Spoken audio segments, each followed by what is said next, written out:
আজকে দেখব কিভাবে খুব সহজে ক্রস প্রোডাক্ট করা যায় দুটো ভেক্টরের মধ্যে।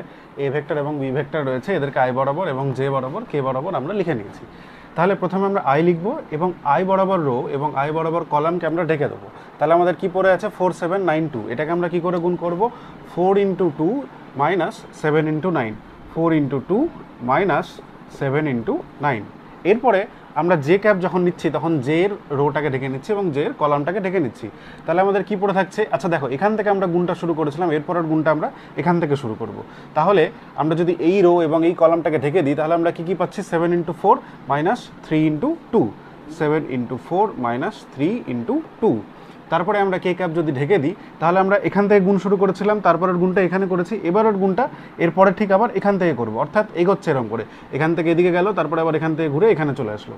তাহলে আমরা এখানে গুণ কী করবো 3 ইন্টু 9, 3 ইন্টু 9 মাইনাস 4 ইন্টু 4। তাহলে আমাদের আনসার কী আসবে 4 ইন্টু 2 7 ইন্টু 9 মানে মাইনাস 55 আই ক্যাপ।